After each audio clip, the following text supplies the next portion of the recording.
I'll hear it. Okay, welcome to Dvar Leah Torah class, and we are Parshas Mishpatim, which is the week of we're already in 2026, February 2026, and the 24th of Shabbat. All right, That's judgment, right? yeah, that's right. Well, Mishpatim means laws. Oh, okay. Okay. Mishpat, yeah, it is judgment. No, it is judgment. It is And a Google Translate says sentences, but I thought sentence. I remembered it meant judgment. Yeah, Mishpat can mean Shov team is judges. Shoftim is judges, correct? Right. Yes, yes. Anyway, go ahead. I'm sorry. No, it's an important question. Okay, so in our parsha Mishpatim, there is many laws, many discussion, many topics, and believe it or not, like three tractates on this parsha: Bava Kama, Bava Tzir, Bava Basra, all different, laws of mandatory laws, financial laws, and also oath. Many laws in this week's parsha. But let's focus. So we'll focus on the four types of shomrim, which is four types of watchmen. Okay. Now, what there is different types of a watch. Now, if I say this, so um, you say to I say to someone, "Can you watch this for me?" Okay, I don't pay him anything for it. That's called a shomer chinam, a free. I'm not paying him to watch my product. All right. Then there's another shomer, which is called a shomer sacher. I pay him to watch it. Okay. Okay. There's another one who's a socher. He rents an object of someone else. And there's the fourth one, which is a shoal, he borrows. Okay. Now, if he borrows something from someone else, so they have different laws, different laws to them.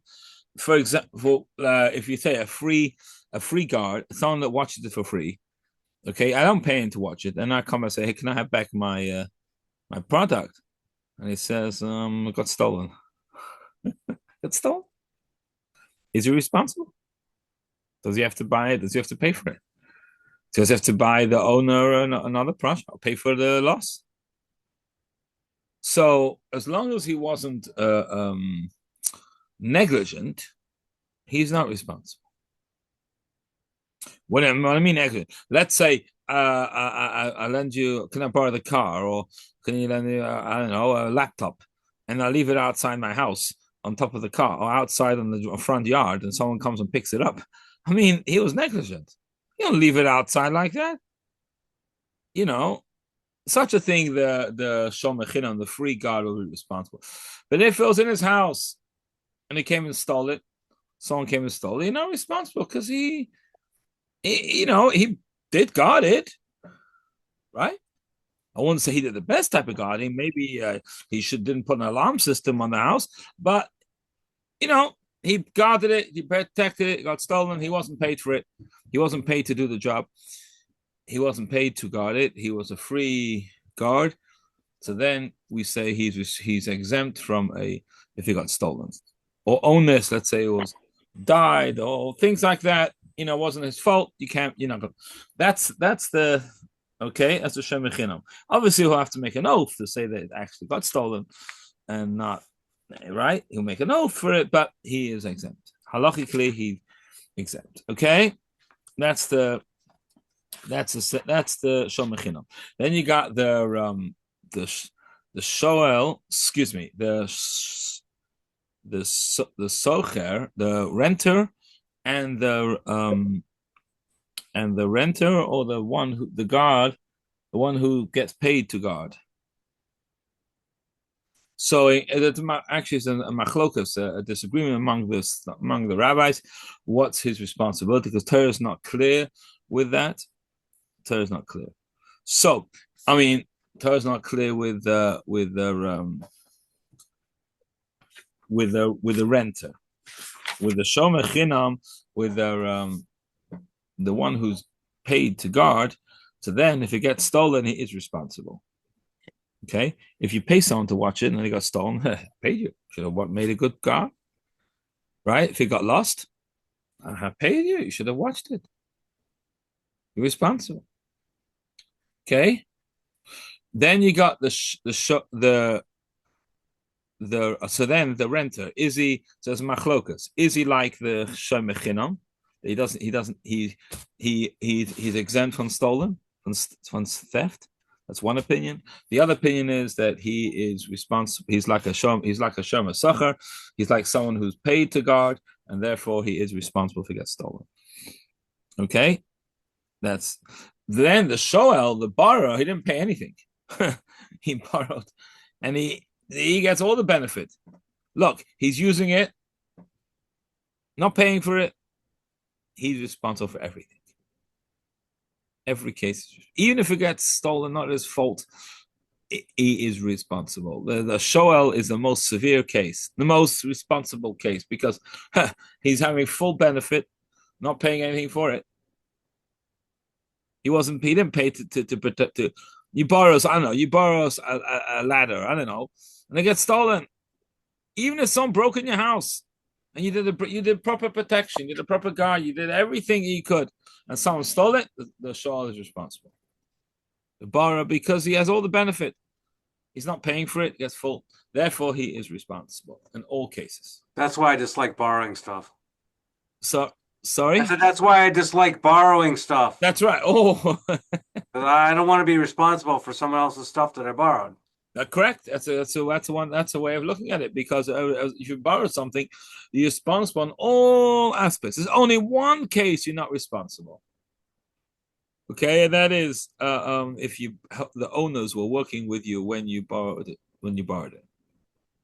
then you're not responsible. If the owner of that, let's say you borrowed something from the owner and he was working for you at the time, so then you're not responsible. But anyway, all other cases, a shoel is the most severe case. That's basically the halacha. Now that everything, as we learn, there's always a lesson. There's a deeper meaning, okay? There's a deeper meaning to this whole topic, right? And in us to serve God, there is a we're going here. There is a everything in Torah. There's a simple meaning, and then there is a deeper meaning for us. Our approach to how we're supposed to serve Hashem, right? So you have this is Shalah. This is Shalah, which is called Shnei Luchos HaBris. He was he was a Kabbalist, very famous author. It's called the Shalah, and he explained that this is the 4 ways how a Jew approaches God. But what's his attitude? Okay, why he serves God? You're like you have a soul. You have a neshama, right? We're like a guard of our soul, our neshama. Okay, how do we guard it? How do we treat our soul? How do we treat our holy neshama? What's our approach to God? Right? So there's this guy who is a shomer chino, free. What does that mean? Free? Doesn't charge the guard. He's a person who serves God with full dedication. Okay, he doesn't want any pay for it. He's serving God not because he wants to get reward.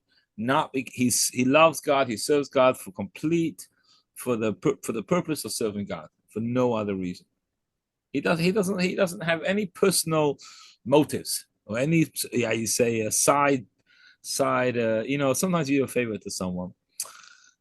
In the back of your mind, I'm doing you a favor, but you know what? When I need it back, when I need a favor from you, you'll do back to me. Of course, you do it because you want to help someone, but it could be the back of your mind. The back of mind, you know what? Now I'm the giver and he's the taker. One day the tables might turn around and he might be the giver and I'll be the taker. So you can have that. That approach could exist, okay? But a shomer chinam is the highest. He serves God full dedication for no ulterior motives whatsoever, right? And that's what okay. Then there is the right. then there is the what's the shoel? What's the bara? He wants he wants full benefit. He wants to enjoy this world. Doesn't even think about Torah. He doesn't think about mitzvahs. He wants to have a good time. He wants everything. He wants everything.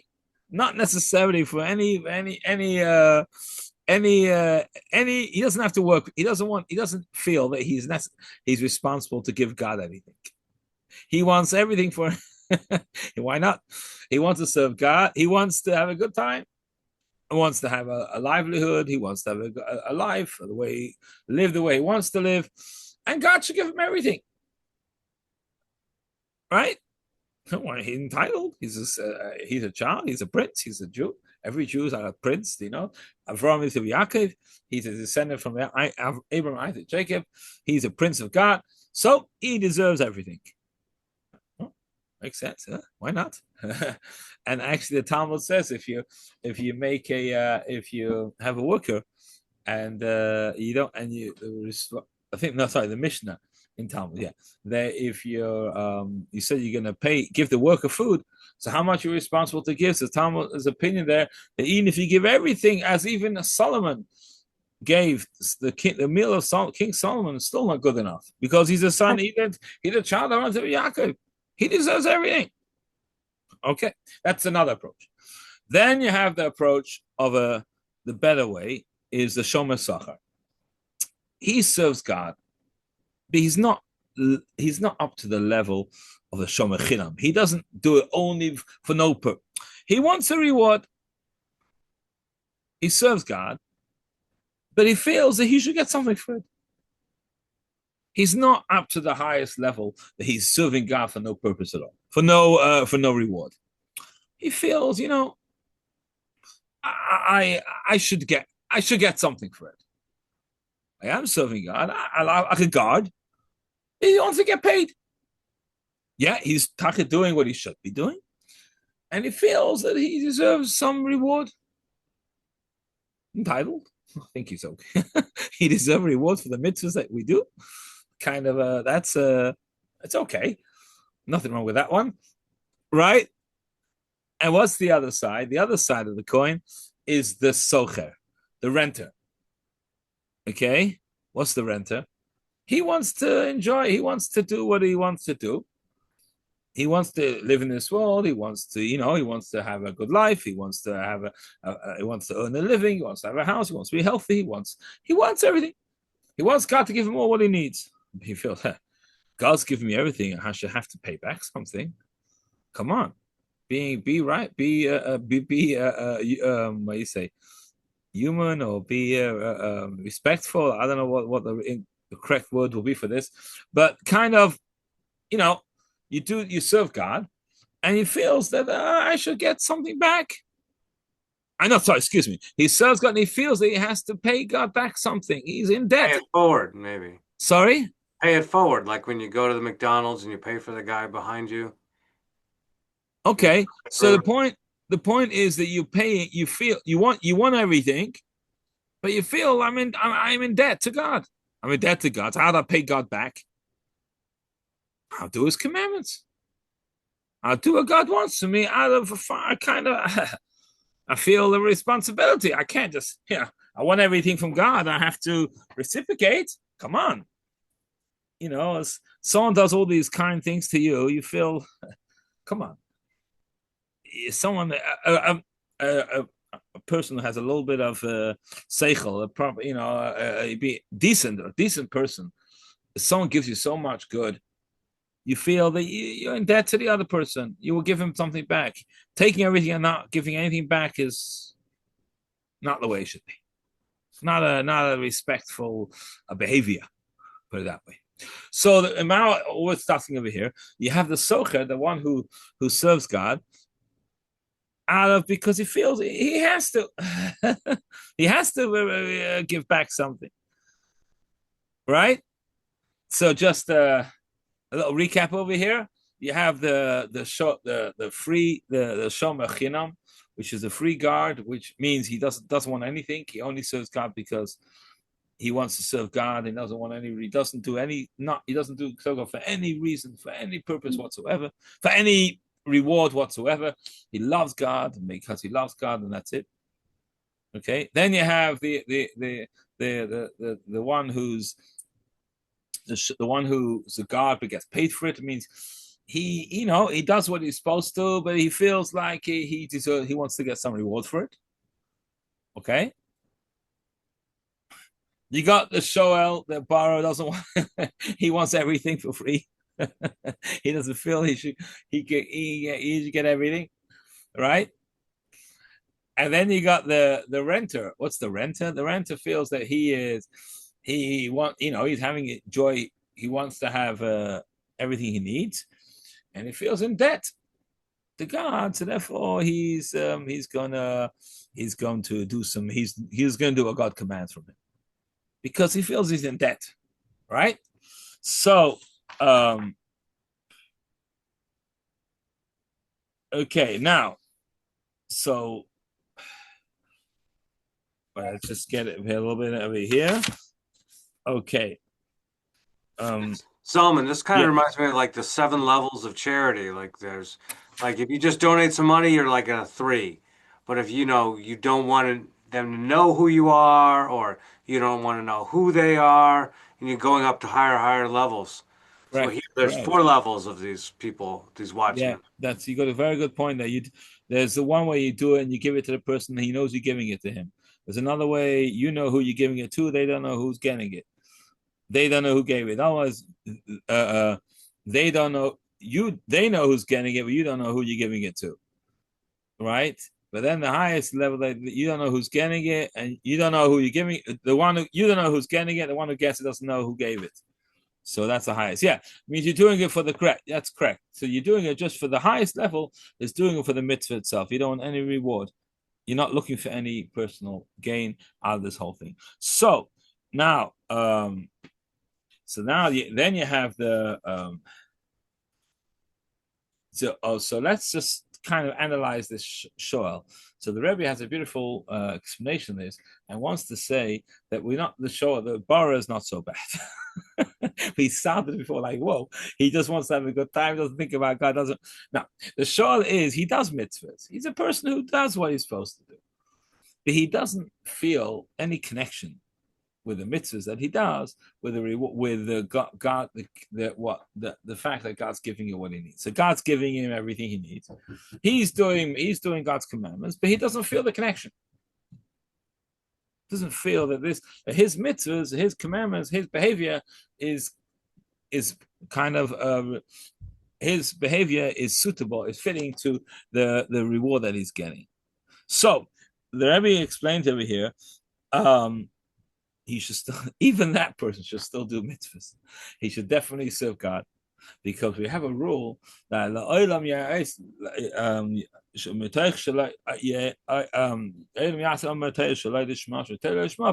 which means a person should always serve God, even not for the right purpose, even for his personal gain or whatever. And he's learning Torah not for the purpose, the holiest great, just doing it for God, doesn't want reward.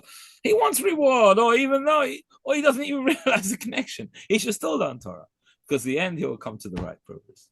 As long as get on the wagon, just start doing. Even if you don't feel that, I'm not going to, and once you get on the wagon, you'll start doing mitzvahs. Even if you feel that you don't feel the connection, whatever, you'll get to a higher level. Then you'll be real. Then you'll get to, and then you'll from the not having the proper intentions, you'll get to as long as you're doing it, you get step by step. And like it says that the end you'll do teshuvah. Every Jew's going to do teshuvah. So the negative intentions or the not proper intentions that you had will disappear one way or another. But the mitzvah that you did can never go away. When you do a mitzvah, that stays forever. So no, don't be never discouraged. Whatever attitude you have, whatever attitude a person may have, a negative attitude, wherever it doesn't matter. As long as you do what you're supposed to. The main thing is action. This world, I think we spoke about last week too. Our thing is action. Now in Olam Hazeh, this world after Torah is given, the main thing is doing mitzvahs, just doing. Of course, you should have the right intention. We're not saying don't, but even if someone doesn't have the right intention, that shouldn't hold him back. Put on film, eat matzah, even if you, whatever reason you have, as long as you do the mitzvah, and gradually, you'll get to the right. You'll get to the right. And even if you didn't, even if you didn't have the right intention, the best, appropriate, all the right intentions or whatever, the mitzvah is done, and you're going to get the reward for that mitzvah. It's been a mission accomplished. This world is a world of action, not so much world of thought. Right? And this world is Yom Hama. This world is Olam Hamaisa, action. Yeah. So therefore, we have to do mitzvahs for whatever purpose, whatever reason we think we might have. Just do it, and that's the main thing in this world is the action. All right. Oh, we finished. Okay. I hope you enjoy the class, and thanks for joining. Can I ask a tangent question here? Yeah, please. Unless anybody else got any. Yeah, what's the question? Oh, so what is Rashi saying about the 4 watchmen? Rashi just explains the simple meaning, the laws. Right. But he doesn't. He just. What I'm telling you is from the Shalah. Okay, I was just curious. And the Rebbe discusses it and explains it. Thank you. But this is the. Thank you, Rabbi.